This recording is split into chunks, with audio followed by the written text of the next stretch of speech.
Well, hello everyone. Good evening and welcome to this YouTube live broadcast entitled What's Up at NASA? My name is Mark Gillette for those who don't know me, and I'm a NASA JPL Solar System Ambassador. That's a fancy way of saying that I am a volunteer for NASA. I have a very interesting program for you tonight, so I appreciate you taking your time to spend with me the next hour during our presentation tonight. If you have any questions that you would like to ask, please feel free to put them in the chat box, and near the end of tonight's presentation I will take some time and go through and answer those questions to the very best of my ability. So again, welcome. Thanks so much for joining me. I'm going to go ahead and put myself down here in the corner and increase the size of the screen here so that we can focus more on that than on me. And then we're going to go ahead and get started. Alright, drag myself over here, increase the size of this. And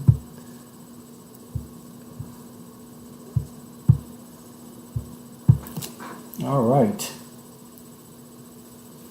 hopefully we are good to go now.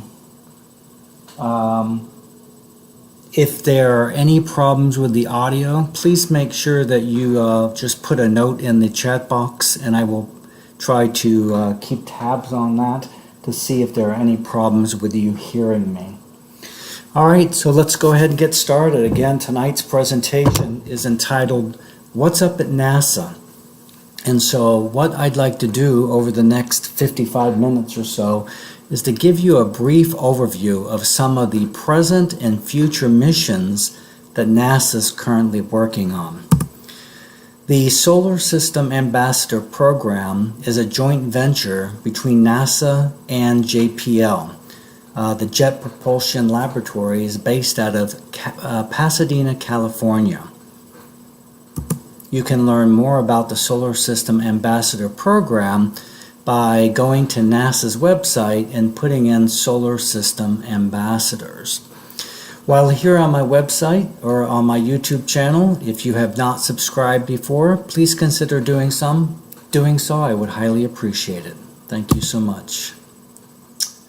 I also want to announce my next and last YouTube live presentation for 2021, and that's going to be occurring on Sunday, November the 14th, starting at 7:00 p.m. Eastern Time.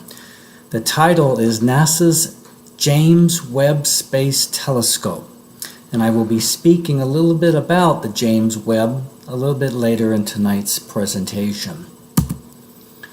Alright, so I have a short little video that I'd like to start tonight's presentation with. So sit back and enjoy the future of NASA.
Here's tonight's brief agenda.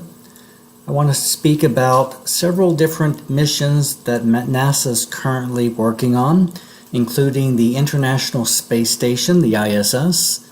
I want to speak about some satellites, landers, and rovers, and wrap it up with the Commercial Crew Program.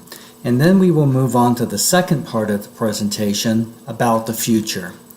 We will speak about the James Webb Space Telescope, the SLS and Orion Artemis program, the Lucy and DART missions, and finish tonight with a question and answer session.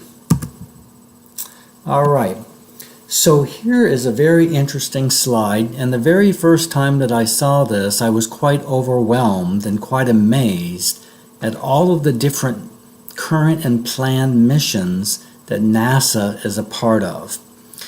For example, the ones that are in all caps, like this, are future missions, and I will be speaking about the DART mission a little bit later tonight. Here's Lucy. I will be speaking about this as well. Now, Mars 2020, which we now know as the Perseverance rover, is a current mission, so when this was published, it was before Perseverance was launched, so this should no longer be in all caps, but I will be speaking about Perseverance as well. But there are a lot of missions going on here. The Parker Solar Probe, we have the Webb Space Telescope that we will be speaking about here. We have Spitzer that was retired earlier this year. We have TESS up here, Kepler. So there are a lot of missions that NASA is working on and has planned. And so let's start with the International Space Station, known as the ISS. And the ISS was built back in the 1990s, was finished up in the early 2000s, and got its first inhabitants in the year 2000. So there have been astronauts living on the International Space Station for over 20 years now.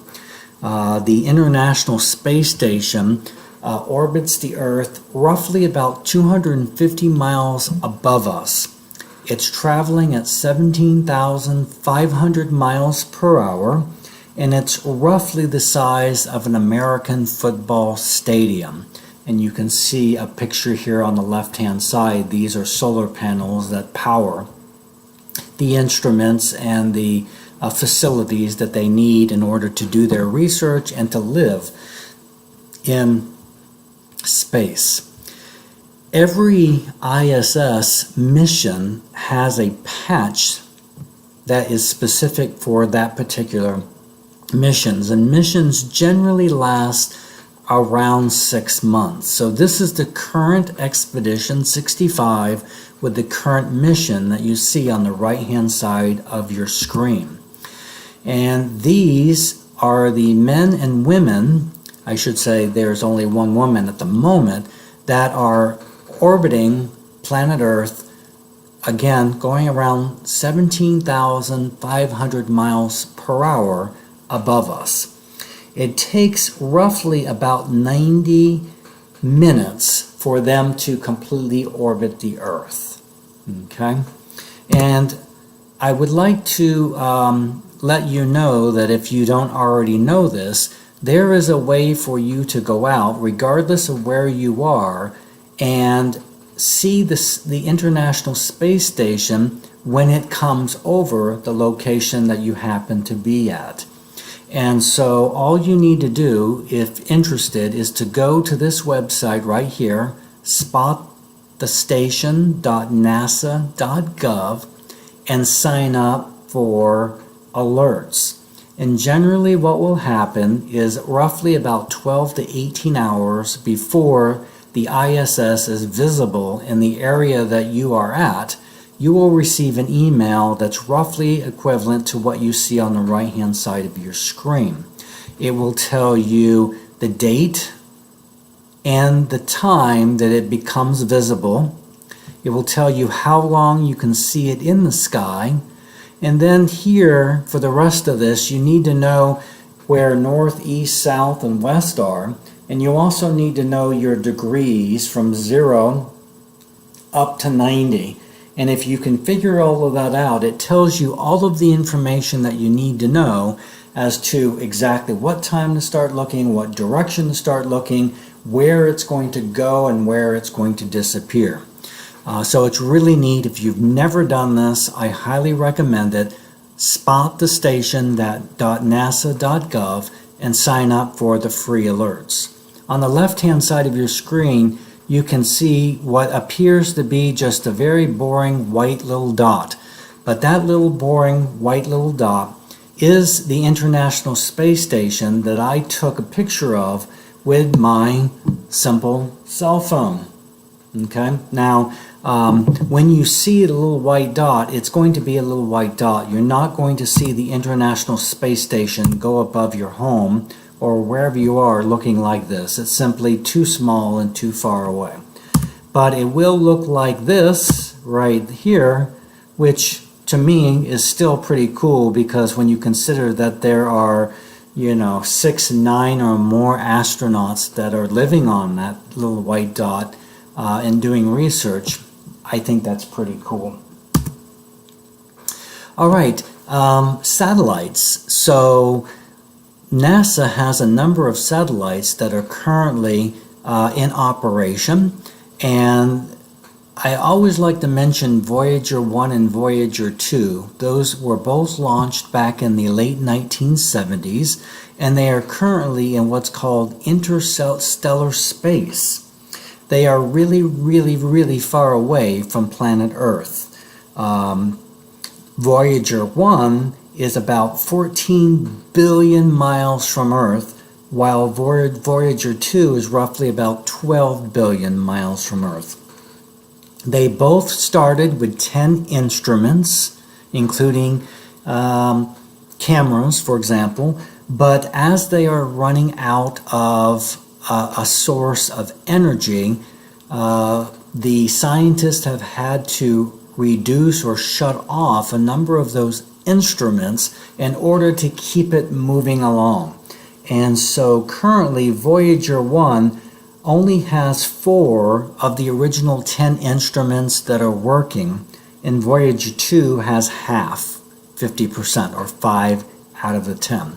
If you'd like to learn more about the instruments on Voyager 1 and 2 and which ones are working and which ones have been turned off or are no longer working, I recommend that you go to NASA's main website, nasa.gov, and in the search engine type in Voyager 1 and 2, and they will provide you with a lot of really neat information about these two fascinating satellites.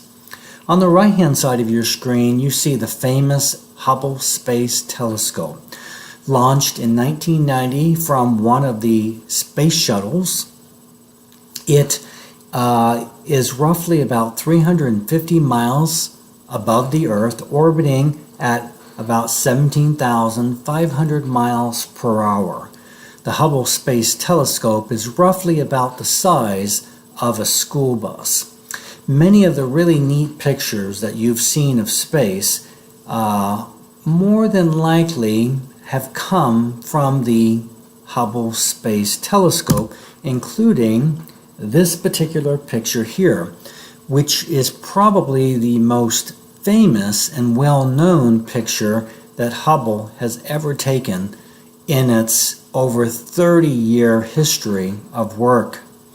And so this particular photo is called the Hubble Ultra Deep Field. And here's basically what happened.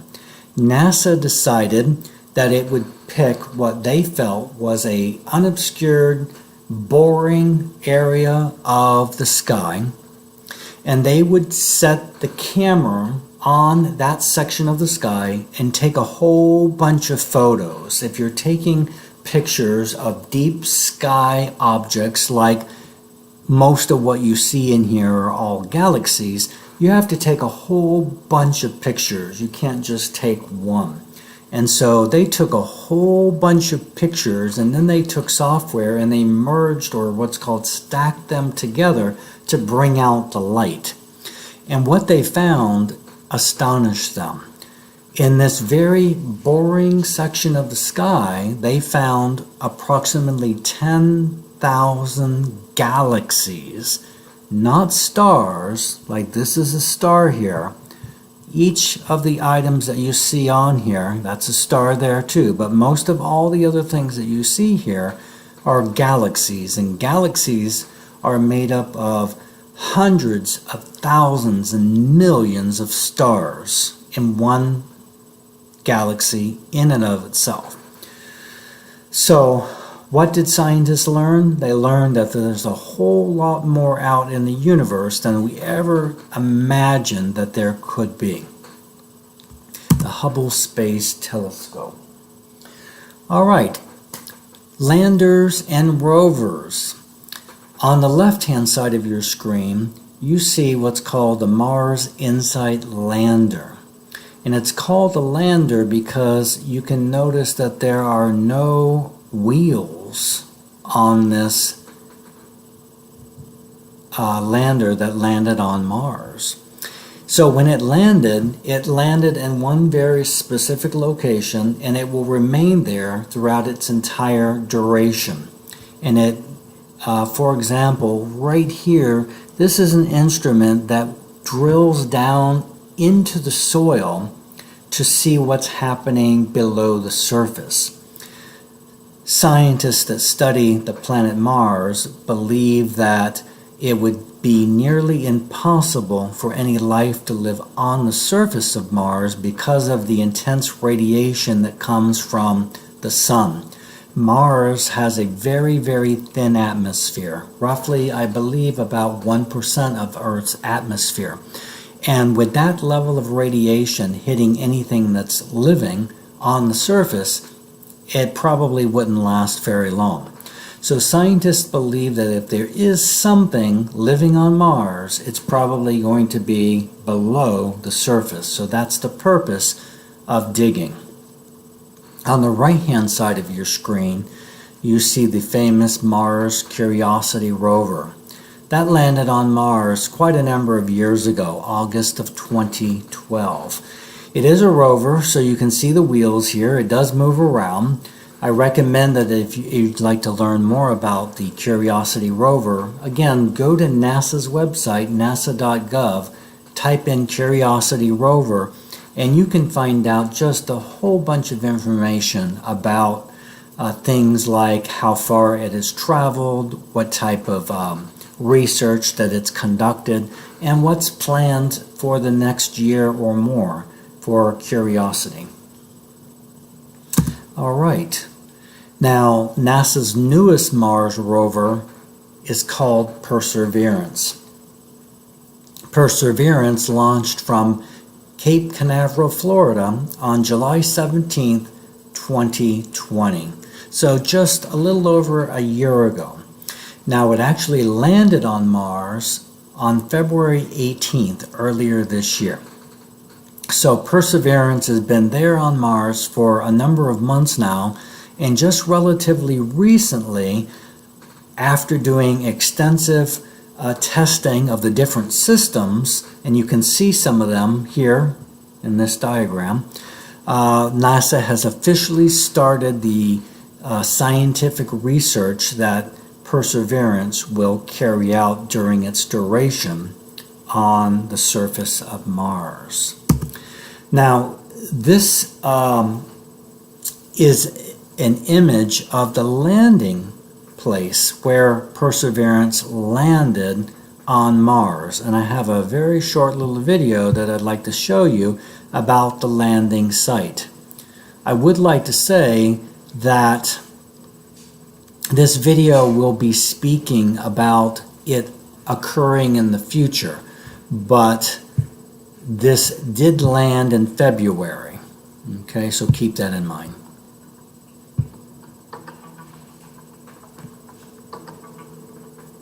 This flyover was produced from NASA images taken from orbit. The blue circle indicates the area the rover will likely land. The arcing hills in the center, about 1,600 feet high, and are the rim of Jezero Crater. The central goal of Mars 2020 is to learn whether life ever existed on Mars.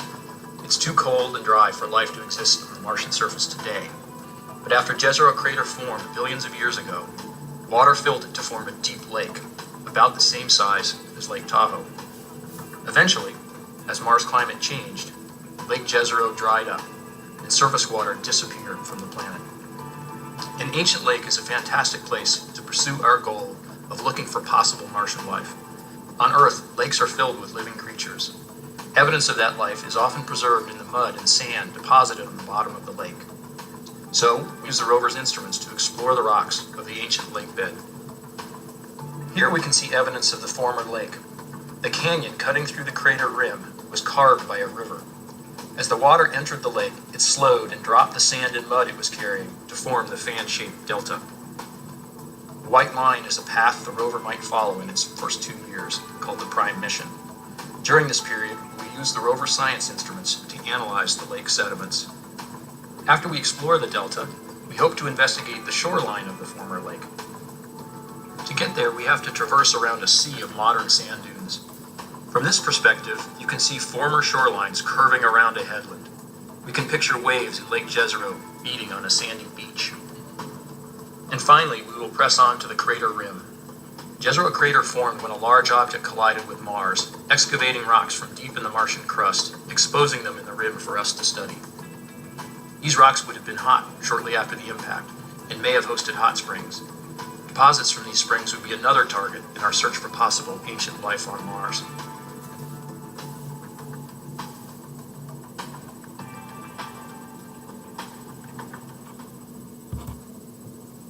Okay. One more thing that I'd like to mention about the Mars 2020 Perseverance rover, and I'm thinking that if you're watching this program right now, you probably already know about the very small helicopter that caught a ride with Perseverance called Ingenuity. And so I have a very short little video that talks about the helicopter Ingenuity.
Scientists were unsure if Ingenuity would even fly after being released from the Mars 2020 rover. And I believe it was about 2 months after the landing of Perseverance, Ingenuity successfully completed its first flight. And since then, there have been 13 successful flights of this helicopter, the first helicopter or powered flight on any other body in the solar system, and had a maximum altitude of 39 feet and a maximum distance flown of about 2,050 feet. So they've had quite a number of successful flights. They're learning a lot, and I suspect that with future missions being sent to Mars or perhaps other appropriate planets, there probably will be a helicopter that will accompany those rovers and landers. So it's a pretty exciting thing that NASA and JPL were able to pull off. All right, the last thing I'd like to speak about in the present category is NASA's Commercial Crew Program. Now, if you're familiar with astronauts going back and forth to the International Space Station, you know that when the shuttle program ended in 2011, there was no way for NASA to shuttle or ferry American astronauts back and forth from U.S. soil to the International Space Station. So we relied on the Russians to get our astronauts back and forth. But NASA did sign some contracts with two major corporations, Boeing and SpaceX, to develop the technology and the capsules needed to bring our astronauts back and forth. So on the left-hand side of your screen, you see a Falcon 9 rocket with a Crew Dragon capsule on the top.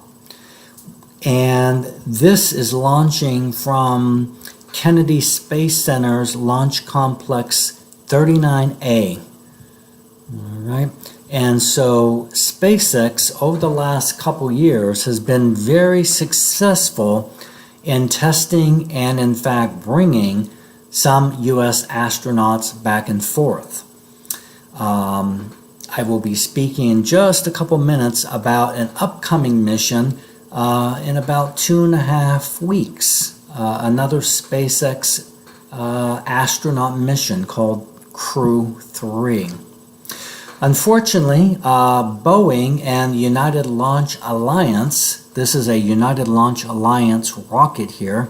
This is Boeing's what's called Starliner. This is their capsule. They have not been very successful. Back in December of 2019, they did a test flight of the Starliner capsule. Unfortunately, it did not. It was unable to successfully dock with the International Space Station. They had a number of software problems, and so Boeing has been trying to work through those problems and has been having a number of difficulties. As of now, the plan is still to try to launch the Starliner capsule before the end of this year and to see if it can autonomously dock with the International Space Station. If in fact that does happen by the end of the year, then sometime in the early part of 2022, Boeing should be bringing up its first set of U.S. astronauts to the International Space Station.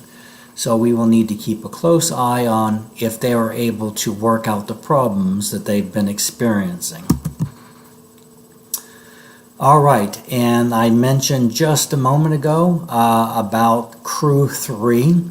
So SpaceX will be launching on Saturday, October 30th from Kennedy Space Center, Launch Complex 39A. The 4 astronauts that you see on the right-hand side of your screen.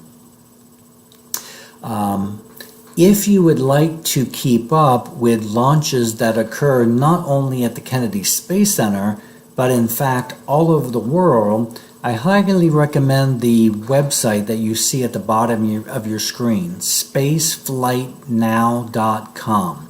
If you go to that website and you go to launches, you can find every launch that is scheduled from NASA to private companies like SpaceX, the European Space Agency, and even Japan and Russia and China's launches.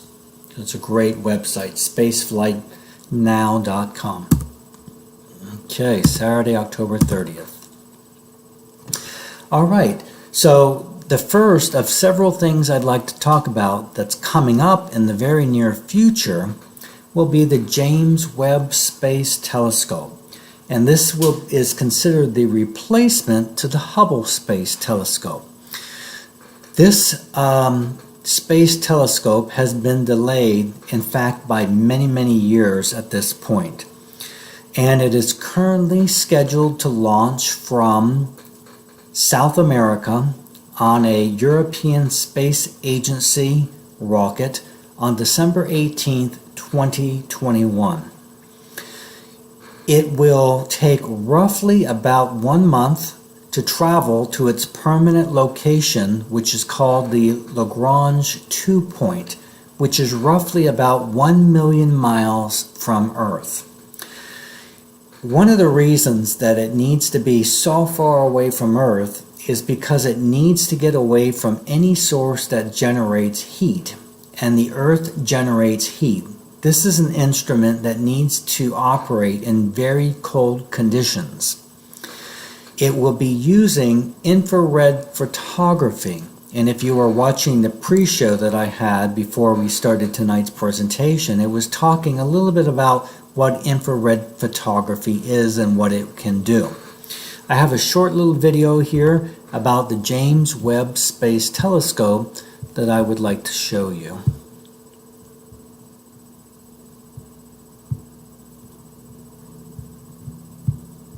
The James Webb Space Telescope is the next premier space observatory. It will extend the discoveries of the Hubble Space Telescope and observe the birthplaces of planets, stars, and galaxies. It is named after James Webb, NASA's second administrator and champion of many NASA science missions.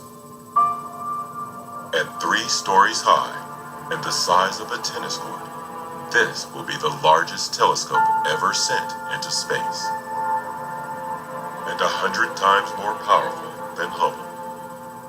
It is so big it has to fold to fit into the rocket only 5.5 meters wide,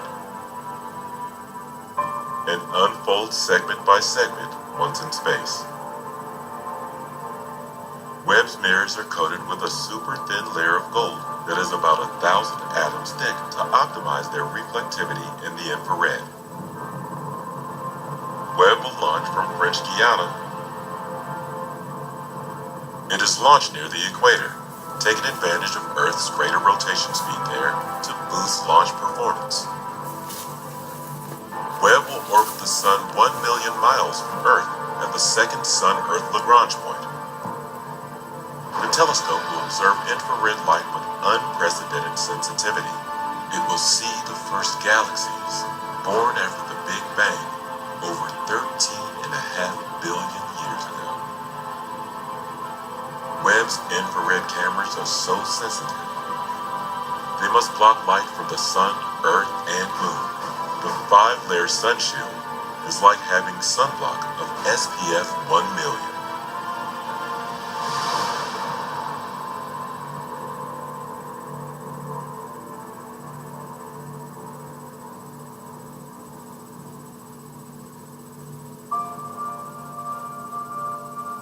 Webb is an international mission with contributions from the European Space Agency and Canadian Space Agency. Scientists all over the world will be able to use Webb to explore further into space and back into time.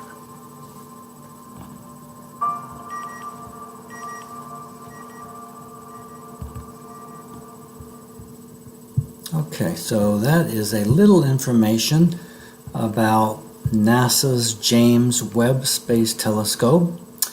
And again, keep in mind that next month in November, I will be doing a 1-hour YouTube live presentation giving you more information about this very exciting space telescope.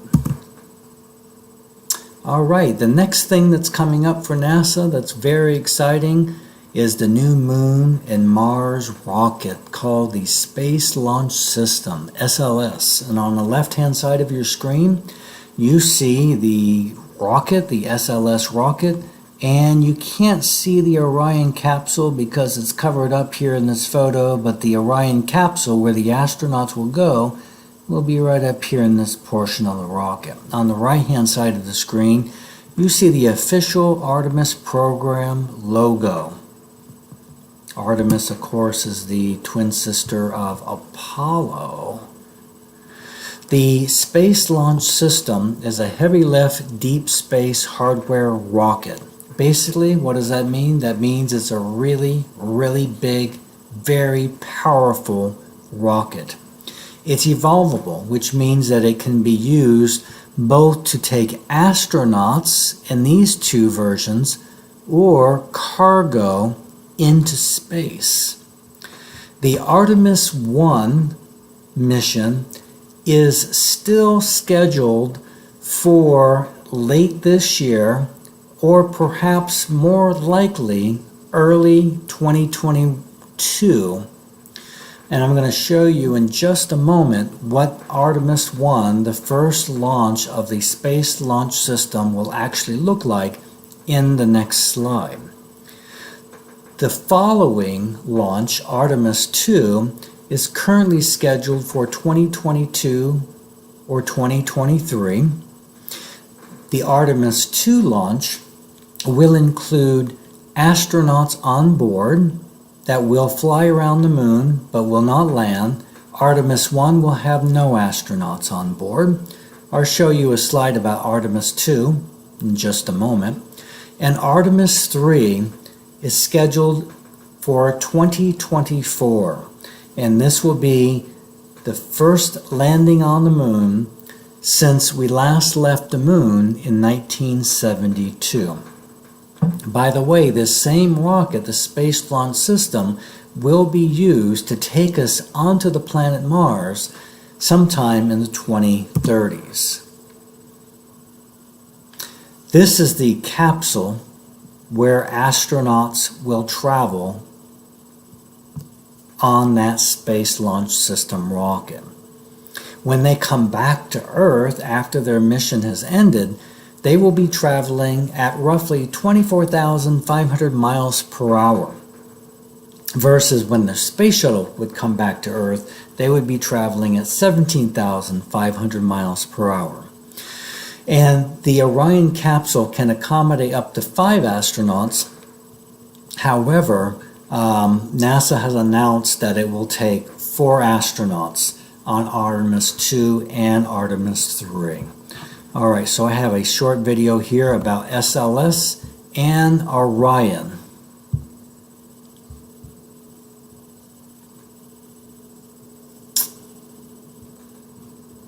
Now I'm going to have to go back to this here, and I'm going to link to it here. Alright, here we go. Space Launch System and Orion. We are at Kennedy Space Center. Every piece of hardware necessary to return to the moon is now here.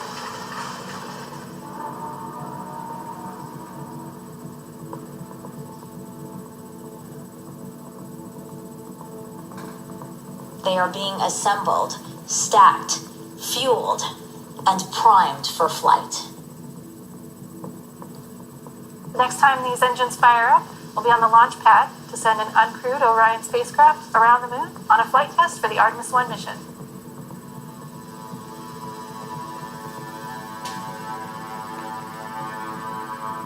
It's been a journey of 1,000 miles from factory floors all across this country and around the world to here.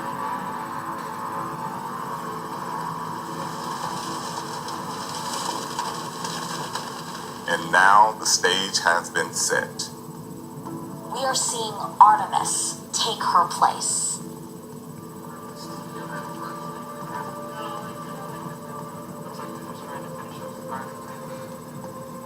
The framework to support the enormity of this moment can't be measured in renovations and rehearsals alone. But in the testing of a metal found much deeper. With each segment built upon the one before it,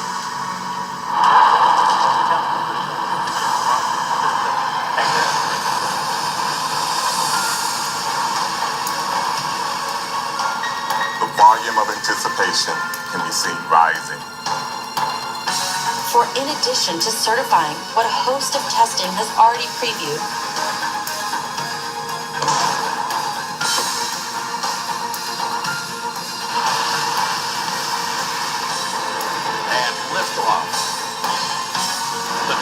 Orion and a new era of American space exploration. Artemis will demonstrate a new path to the moon for this generation. Artemis 1. An uncrewed test flight will be a final proving of every system In every component. in the harshness of space. A mission that, when successful, will open the door for the moonwalkers and lunar experiments That so many have hoped and dreamed about. We are going.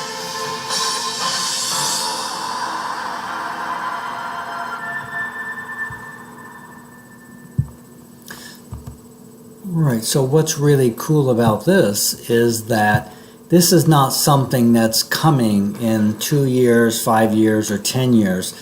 As you saw in the video, all of the components needed for the Space Launch System are at the Kennedy Space Center right now, being assembled and all put together in the Vehicle Assembly Building. So hopefully in a very short period of time, they will be rolling out this massive rocket onto Launch Complex 39B at the Kennedy Space Center for its maiden launch, called Exploration Mission 1 or Artemis 1. Now I know there's a lot of stuff going on this particular screen, but basically what you need to know is that the first full test and launch of the Space Launch System will launch from Kennedy Space Center.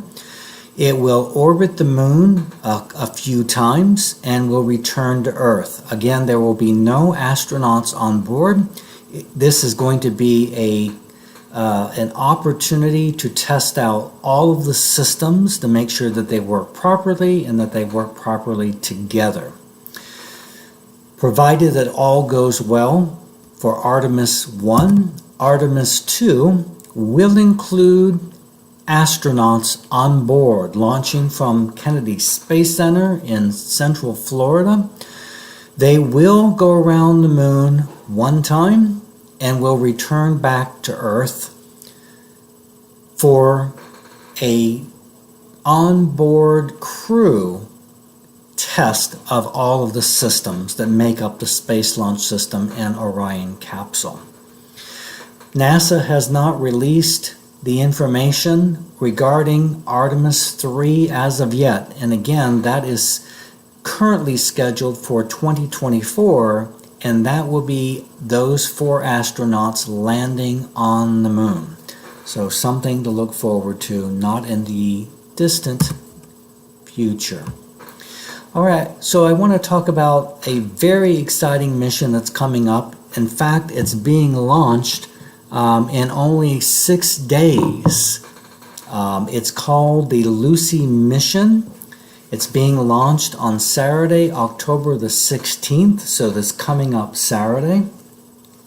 It's going to be launched at 5:34 Eastern Daylight Time from Space Launch Complex 41 at Cape Canaveral Space Force Station using a United Launch Alliance Atlas V rocket. Lucy will fly by 7 Trojan asteroids, which is a unique family of asteroids that orbit the Sun in front of and behind the planet Jupiter. Actual encounters with these Trojans will take place from 2027 to 2033. Lucy will be the first mission to the Trojans and seeks to extensively study the fossils of planet formation. So I have a short little video here that I'd like to show you about the Lucy mission.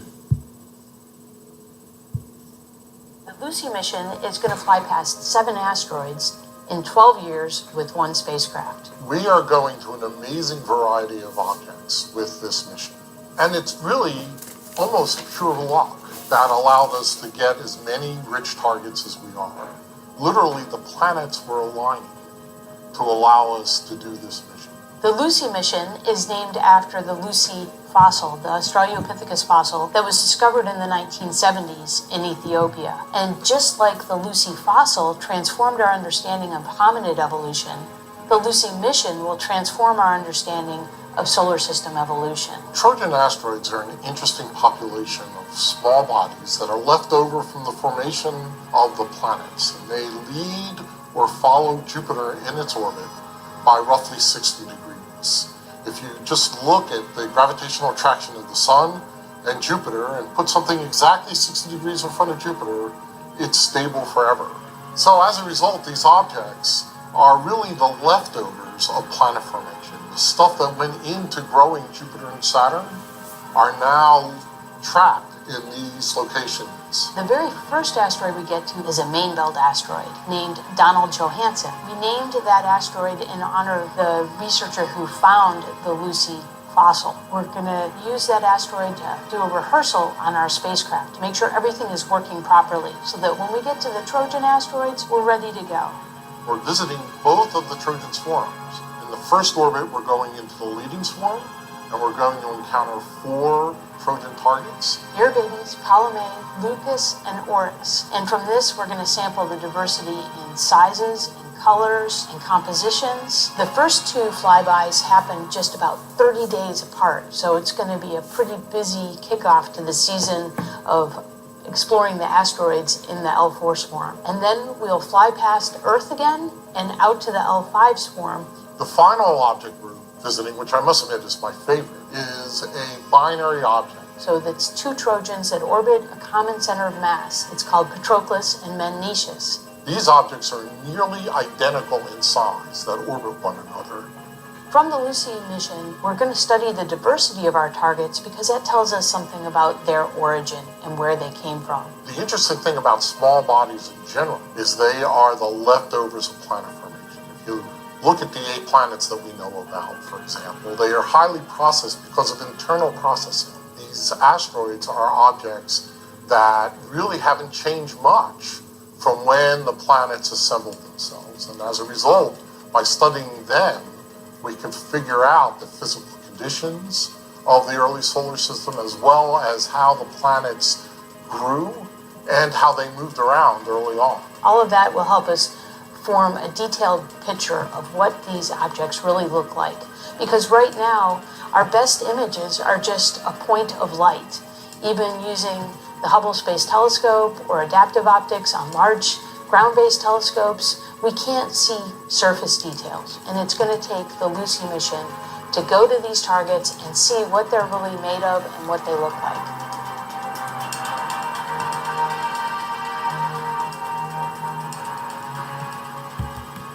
Okay, so that's a little information about the upcoming Lucy mission.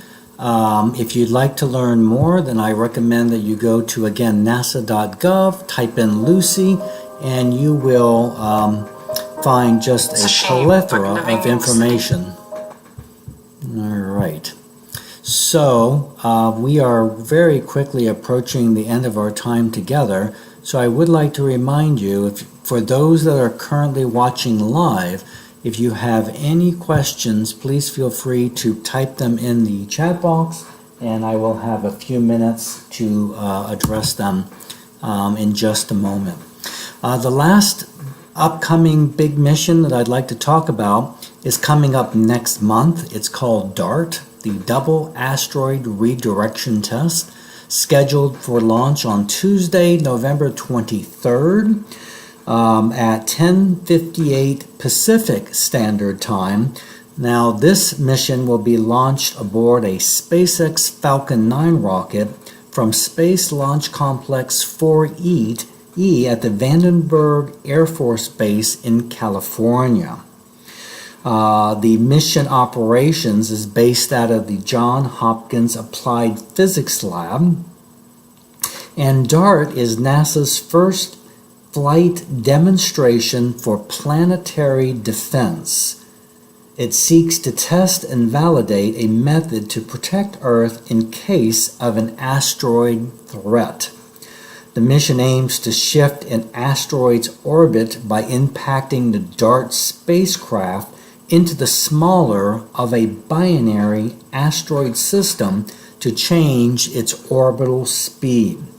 This impact is scheduled to take place next year in the fall of 2022. So I have a short video here that I'd like to play for you that will give you more information about DART. DART is the Double Asteroid Redirection Test. The Earth is hit by asteroids and pieces of asteroids all the time. Every year or so we get hit by things maybe the size of a table. The kind of object that DART is going to visit is an object that's about the size of the Washington Monument. Those kinds of objects hit us every few thousand years, and they would cause severe damage on a regional scale. We chose to do this demonstration at a binary asteroid. It's called Didymos. This is actually approximately the shape of the main asteroid. It's called Didymos A, and its moon, Didymos B. What DART will do is DART will hit the secondary. When it hits the moon, it will change the orbit period.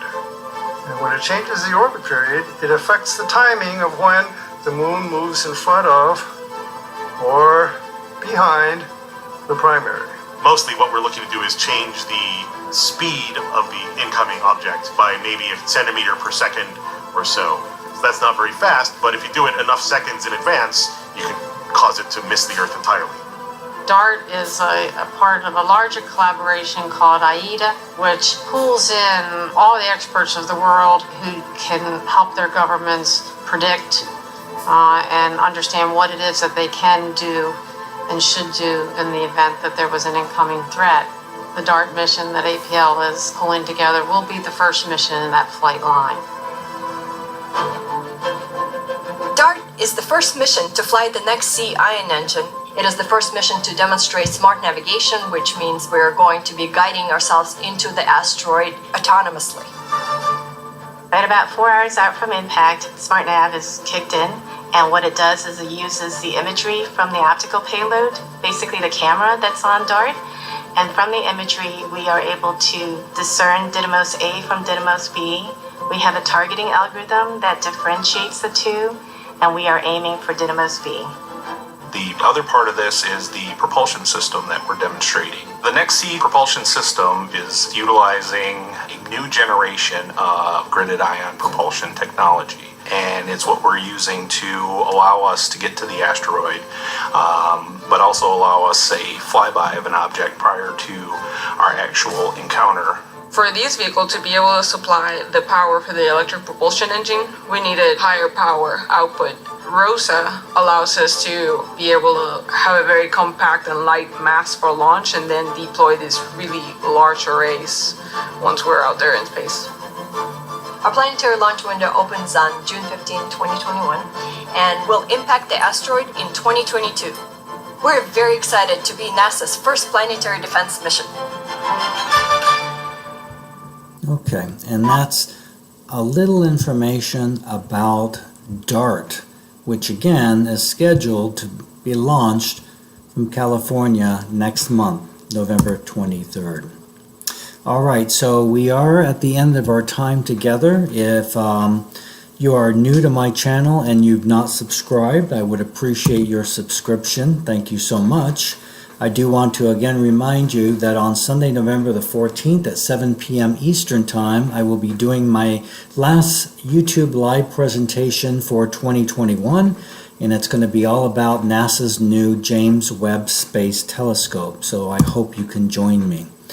I've got some resources for you. I have a website when I'm not a solar system ambassador for NASA and JPL. I'm a sociology professor at a state college in Florida, and so you can see my faculty website, faculty.valenciacollege.edu/mgalet.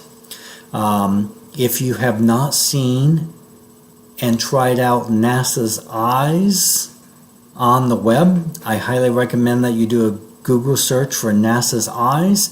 You can see all kinds of really fascinating things and play around with the solar system and the position of planets and satellites So I recommend that you take a look at NASA's eyes, and I've mentioned already several times nasa.gov.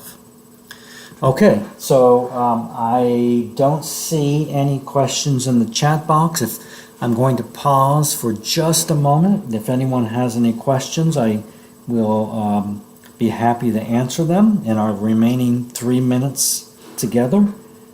And I do appreciate those of you who attended tonight, and I am not seeing any questions popping up. So, with no questions coming up,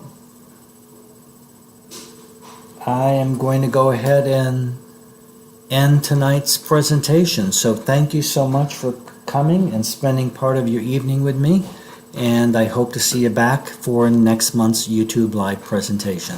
Thank you. Good night.